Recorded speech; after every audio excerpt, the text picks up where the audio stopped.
ನಮಸ್ಕಾರ. Master of astrology YouTube ಚಾನಲ್ಗೆ ಸುಸ್ವಾಗತ. ನಾನು ನಿಮ್ಮ ಪಂಡಿತ್ ಉಮೇಶ್ ಪವನ್. ಇಂದಿನ ಸಂಚಿಕೆಯಲ್ಲಿ ಕುಜದೋಷದ ಬಗ್ಗೆ ಮಾತಾಡೋಣ. ಕುಜದೋಷ ನೋಡಿ, ಈ ಒಂದು ಕುಂಡಲಿಯಲ್ಲಿ ಬುಧ, ಮಂಗಳ, ರಾಹು, ಸೂರ್ಯ, ಶನಿ, ಶುಕ್ರ, ಚಂದ್ರ, ಗುರು ಮತ್ತು ಕೇತು 9 ಗ್ರಹಗಳ ಪ್ಲೇಸ್ಮೆಂಟ್ ತೋರಿಸಿದ್ದಾರೆ. ಕರೆಕ್ಟ್ ಅಲ್ವಾ? ಸೊ 9 ಗ್ರಹಗಳಲ್ಲಿ ಇಲ್ಲಿ ಮಾತ್ರ ನೋಡಿ ಮಂಗಳ ದೋಷದ ಬಗ್ಗೆ ಮಾತ್ರ ಮೆನ್ಷನ್ ಮಾಡಿದ್ದಾರೆ. ಉಳಿದ ಗ್ರಹಗಳ ದೋಷವನ್ನು ಯಾಕೆ ಮೆನ್ಷನ್ ಮಾಡಿಲ್ಲ ಪ್ರಶ್ನೆ. ಇಷ್ಟು ಗ್ರಹಗಳಲ್ಲಿ 9 ಗ್ರಹಗಳಲ್ಲಿ ಕೇವಲ ಮಂಗಳ ಗ್ರಹವನ್ನು ಮಾತ್ರ ಯಾಕೆ ಕನ್ಸಿಡರ್ ಮಾಡಿದ್ದಾರೆ? ಯಾಕೆ ಚಂದ್ರ ದೋಷ ಇಲ್ಲ? ಯಾಕೆ ಗುರು ದೋಷವಿಲ್ಲ? ಯಾಕೆ ಶನಿ ದೋಷವಿಲ್ಲ? ಯಾಕೆ ಸೂರ್ಯ ದೋಷವನ್ನು ಮೆನ್ಷನ್ ಮಾಡಿಲ್ಲ? ಶುಕ್ರ ದೋಷ ಯಾಕಿಲ್ಲ? ಬುಧ ದೋಷ ಯಾಕಿಲ್ಲ?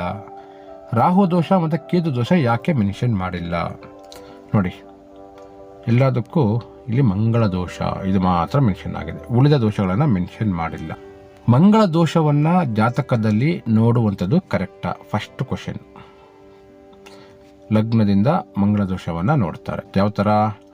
ಲಗ್ನದಲ್ಲಿ 2ನೇ ಮನೆಯಲ್ಲಿ, 4ನೇ ಮನೆಯಲ್ಲಿ, 7ನೇ ಮನೆಯಲ್ಲಿ, 8ನೇ ಮನೆಯಲ್ಲಿ, 12ನೇ ಮನೆಯಲ್ಲಿ, ಇಷ್ಟು ಮನೆಗಳಲ್ಲಿ ಏನಾದರೂ ಮಂಗಳ ಗ್ರಹ ಪ್ಲೇಸ್ಮೆಂಟ್ ಆಗಿದ್ದರೆ ಲಗ್ನದಿಂದ ಅದನ್ನು ಮಂಗಳ ದೋಷ ಅಂತ ಕರೀತಾರೆ.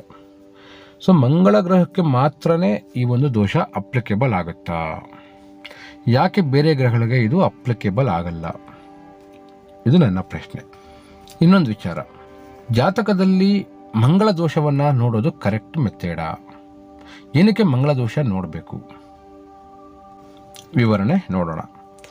ನೋಡಿ, ಮಂಗಳ ದೋಷ ಅನ್ನುವಂಥದ್ದು ಸಾಮಾನ್ಯವಾಗಿ ಮುಹೂರ್ತ ವಿಚಾರದಲ್ಲಿ ಮಾತ್ರವೇ ನಾವು ಕನ್ಸಿಡರ್ ಮಾಡ್ತೇವೆ. ಜಾತಕದಲ್ಲಿ ಮಂಗಳ ದೋಷವನ್ನು ನೋಡುವಂಥದ್ದು ಖಂಡಿತವಾಗಿಯೂ ಸರಿಯಾದ ಕ್ರಮವಲ್ಲ. ಅಂದ್ವೇಳೆ ಅದೇನಾದರೂ ಕರೆಕ್ಟ್ ಮೆಥಡ್ ಆಗಿದ್ದಿದ್ರೆ ಎಲ್ಲ ಗ್ರಹಗಳಿಗೂ ತೋರಿಸ್ಬೇಕಲ್ವಾ? ಯಾಕೆ ಮಂಗಳ ಗ್ರಹನೇ ಯಾಕೆ ಇಟ್ಕೊಂಡಿದ್ದಾರೆ? ಚಂದ್ರ ದೋಷ ಅಂತ ಯಾಕಿಲ್ಲ? ಚಂದ್ರ ಕೆಲವೊಂದು ಮನೆಗಳಲ್ಲಿದ್ದಾಗ ದೋಷ ಆಗುತ್ತೆ ಅಂತ ಯಾಕೆ ಹೇಳಿಲ್ಲ? ಬೇರೆ ಗ್ರಹಗಳಿಗೆ ಯಾಕೆ ಹೇಳಿಲ್ಲ? ಸೊ ನಾನಿಲ್ಲಿ ಏನು ಹೇಳೋಕೆ ಹೊರಟಿದ್ದೀನಿ ಅಂತಂದರೆ, ಮಂಗಳ ದೋಷ ಅನ್ನುವಂಥದ್ದನ್ನು ಜಾತಕದಲ್ಲಿ ನೋಡುವಂತಹ ಕ್ರಮ ಖಂಡಿತವಾಗಿಯೂ ಸರಿಯಲ್ಲ. ಇದನ್ನು ಎಲ್ಲಿ ನೋಡಬೇಕು ಅಂತಂದರೆ, ಇದನ್ನು ಮುಹೂರ್ತ ಭಾಗದಲ್ಲಿ ಮಾತ್ರವೇ ನೋಡಬೇಕು. ಏನಕ್ಕೆ ಮುಹೂರ್ತದಲ್ಲೇ ನೋಡಬೇಕು ಅಂತಂದರೆ, ಯಾವುದೇ ಒಂದು ಕಾರ್ಯ ಸಕ್ಸಸ್ ಆಗಬೇಕು ಅಂತಂದರೆ ಆ ಒಂದು ಕಾರ್ಯಕ್ಕೆ ಅಡಚಣೆ ಬರಬಾರ್ದು. ಮಂಗಳ ಗ್ರಹ ಬಂದು ಕೋಪಕ್ಕೆ ಕಾರಕ, ಅಡಚಣೆಗೆ ಕಾರಕ, ಅಬ್ಸ್ಟಕಲ್ಸ್. ಏನಕ್ಕೆ ಅಂತಂದರೆ, ನೀವಿಲ್ಲಿ ಕಾಲಪುರುಷ ಕುಂಡಲಿಯನ್ನು ನೋಡ್ಬೋದು. ಸಾಮಾನ್ಯವಾಗಿ 8ನೇ ಮನೆಯನ್ನು ನಾವು ಅಬ್ಸ್ಟಕಲ್ಸ್ ಹೌಸ್ ಅಂತ ಕರಿತೀವಿ.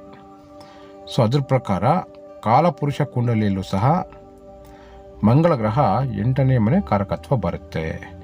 8 ಅನ್ನುವಂಥದ್ದು ಅಬ್ಸ್ಟಕಲ್ಸನ್ನು ಕ್ರಿಯೇಟ್ ಮಾಡುತ್ತೆ.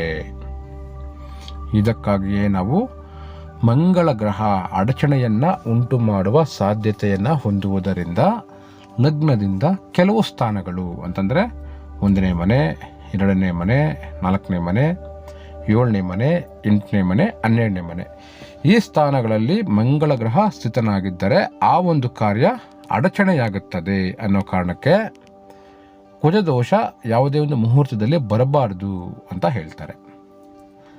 ಅದೇ ರೀತಿ ಗುರುಬಲ. ಗುರುಬಲ ಬಂದು ಯಾವುದೇ ಒಂದು ಕಾರ್ಯಕ್ಕೆ ಬಲವನ್ನು ತುಂಬುತ್ತೆ. ಕಾಲಪುರುಷ ಕುಂಡಲಿಯಲ್ಲಿ ಮೇಷ, ವೃಷಭ, ಮಿಥುನ, ಕಟಕ, ಸಿಂಹ, ಕನ್ಯಾ, ತುಲ, ವೃಶ್ಚಿಕ, ಧನಸ್ಸು 9ನೇ ಮನೆ ಬಂದು ಅದೃಷ್ಟದ ಮನೆ ಅಂತ ಹೇಳ್ತಾರೆ. ಯಾವುದೇ ಒಂದು ಕಾರ್ಯ ಯಶಸ್ಸನ್ನು ಪಡಿಬೇಕು ಅಂತಂದರೆ ಈ ಅದೃಷ್ಟ ಅನ್ನುವಂಥದ್ದು ಇರಬೇಕು. ಈ ಅದೃಷ್ಟದ ಮನೆಯ ಕಾರಕನಾಗಿರುವಂಥ ಗುರು, ಆ ಗುರು ಗ್ರಹದ ಬಲ ಇತ್ತು ಅಂತಂದರೆ ಕಾರ್ಯ ಯಶಸ್ಸು ಆಗುತ್ತೆ ಅನ್ನೋ ಕಾರಣಕ್ಕೆ ಗುರುಬಲ ಮತ್ತು ಮಂಗಳ ದೋಷವನ್ನು ಮುಹೂರ್ತದಲ್ಲಿ ಮಾತ್ರನೇ ನೋಡಬೇಕು, ಜಾತಕದಲ್ಲಿ ಖಂಡಿತ ಅಲ್ಲ. ತುಂಬ ಜನ ಇದರಲ್ಲಿ ತಪ್ಪು ತಿಳ್ಕೊಂಡಿದ್ದಾರೆ. ತುಂಬ ಜನ ಏನು ಪ್ರಶ್ನೆ ಅಂತಂದರೆ, ನನ್ನ ಜಾತಕದಲ್ಲಿ ದೋಷ ಇದೆ, ಕುಜ ದೋಷ ಇದೆ, ಸಮಸ್ಯೆ ಇದೆ, ಮದುವೆ ಆಗ್ತಾ ಇಲ್ಲ, ಮದುವೆ ಅಂತ ಬಂದ ತಕ್ಷಣ ಕುಜ ದೋಷ ಓಡೋಗ್ತಾರೆ. ಆ ಥರ ಬರಲ್ಲ. ಮದುವೆಗೆ ಯಾವ ಮನೆ ಸಮಸ್ಯೆ ಮಾಡುತ್ತೆ ಅಂತಂದರೆ ನೋಡಿ, ಲಗ್ನದಿಂದ ಸಪ್ತಮ 7ನೇ ಮನೆ ಯಾವಾಗ ಬಲಹೀನವಾಗುತ್ತೆ, 7ನೇ ಮನೆಯಲ್ಲಿ ಯಾವುದೇ ಒಂದು ಗ್ರಹ ಇಲ್ಲದೇ ಇದ್ದಾಗ, 7ನೇ ಮನೆಯನ್ನು ಯಾವುದೇ ಒಂದು ಗ್ರಹ ಇನ್ಫ್ಲುಯೆನ್ಸ್ ಮಾಡದೇ ಇದ್ದಾಗ, ಮತ್ತು ಯಾವಾಗ 6ನೇ ಮನೆ ಸ್ಟ್ರಾಂಗ್ ಆಗಿರುತ್ತೋ, 6ನೇ ಮನೆಯಲ್ಲಿ ತುಂಬ ಗ್ರಹಗಳು ಪ್ಲೇಸ್ಮೆಂಟ್ ಆಗುತ್ತೋ, ಅಲ್ಲಿ ನಿಮಗೆ ಮದುವೆ ವಿಚಾರ ಸಮಸ್ಯೆಗೆ ಒಳಪಡುತ್ತೆ. ಇದನ್ನು ನಾವು ದಶಾಭುಕ್ತಿ ನಡೆಯುವಂತಹ ಸಮಯದಲ್ಲಿ ಯಾವ ಮನೆ ರನ್ ಆಗ್ತಾ ಇದೆಯೋ ಅದರ ಮೇಲೆ ನೋಡಬೇಕೆ ಹೊರತು ಜಾತಕದಲ್ಲಿ ಬರುವಂಥ ಈ ಒಂದು ಕುಜದೋಷದ ಮೇಲೆ ಖಂಡಿತ ಅಲ್ವೇ ಅಲ್ಲ. ಕುಜದೋಷ ಅನ್ನುವಂಥದ್ದನ್ನು ನಾವು ಮುಹೂರ್ತದಲ್ಲಿ ನೋಡಬೇಕೆ ಹೊರತು ಜಾತಕ ಕುಂಡಲಿಯಲ್ಲಿ ನೋಡುವಂಥದ್ದು ಖಂಡಿತ ತಪ್ಪಿನ ಲೆಕ್ಕಾಚಾರ. ದಯವಿಟ್ಟು ಮಂಗಳ ದೋಷ, ಕುಜದೋಷ ಅಂತ ತಲೆ ಕೆಡಿಸ್ಕೊಳಕ್ಕೆ ಹೋಗಬೇಡಿ. ನಿಮಗೆ ಮದುವೆ ನಿಧಾನ ಆಗ್ತಾ ಇದೆ ಅಂತಂದರೆ ನಿಮಗೆ ನಡೀತಾ ಇರುವಂಥ ದಶಾಭುಕ್ತಿಗಳಲ್ಲಿ ನಿಮಗೆ ಯಾವ ದಶಾ ನಡೀತಾ ಇದೆ, ಯಾವ ಭುಕ್ತಿ ನಡೀತಾ ಇದೆ, ಆ ಭುಕ್ತಿಗಳು ಯಾವಾಗ ಈ 7ನೇ ಮನೆಯನ್ನು ಸೂಚನೆ ಮಾಡೋದಿಲ್ವೋ, 2ನೇ ಮನೆಯನ್ನು ಸೂಚನೆ ಮಾಡೋದಿಲ್ವೋ, 11ನೇ ಮನೆಯನ್ನು ಯಾವಾಗ ಸೂಚನೆ ಮಾಡಲ್ವೋ, ಅಲ್ಲಿ ನಿಮಗೆ ಮದುವೆ ಡಿಲೇ ಆಗ್ತಾ ಇರುತ್ತೆ. ಮದುವೆ ಜೀವನದಲ್ಲಿ ಸಫರಿಂಗ್ ಅನ್ನೋದು ಇರುತ್ತೆ. ಮಂಗಳ ದೋಷ ಅನ್ನುವಂಥದ್ದು ಖಂಡಿತವಾಗಿ ಜಾತಕದಲ್ಲಿ ನೋಡುವಂಥದ್ದಲ್ಲ. ಆ ಥರ ಇದ್ದಿದ್ದರೆ ಎಲ್ಲ ಗ್ರಹಗಳಿಗೂ ಕೂಡ ದೋಷವನ್ನು ಬರೀಬೇಕಾಗಿತ್ತು. ಕೇವಲ ಮಂಗಳ ಗ್ರಹವನ್ನು ಮಾತ್ರ ಇಟ್ಕೊಂಡಿದ್ದಾರೆ. ಯೋಚನೆ ಮಾಡಿ, ಇದು ಲಾಜಿಕಲ್ ಆಗಿರುವಂಥ ವಿಚಾರ. ದೋಷದ ಬಗ್ಗೆ ತಲೆ ಕೆಡಿಸ್ಕೋಬೇಡಿ. ನಿಮಗೆ ನಡೀತಾ ಇರುವಂಥ ದಶಾಭುಕ್ತಿಗಳೇ ಫೈನಲ್. ಯಾವುದೇ ಕಾರಣಕ್ಕೂ ದೋಷ ಅಂತೇಳಿ ವರಿ ಮಾಡಬೇಡಿ. ಮಂಗಳ ದೋಷ ಒನ್ಲಿ ಫಾರ್ ಮುಹೂರ್ತ. ಶುಭ ಕಾರ್ಯಕ್ಕೆ ಮುಹೂರ್ತವನ್ನು ನಿರ್ಣಯ ಮಾಡಬೇಕಾದ್ರೆ ಯಾವುದೇ ರೀತಿ ಅಡಚಣೆ ಬರದೇ ಇರಲಿ ಅಂತೇಳಿ ಮಂಗಳ ದೋಷವನ್ನು ಚೆಕ್ ಮಾಡಿಸ್ತೀವಿ. ಸರಿನಾ?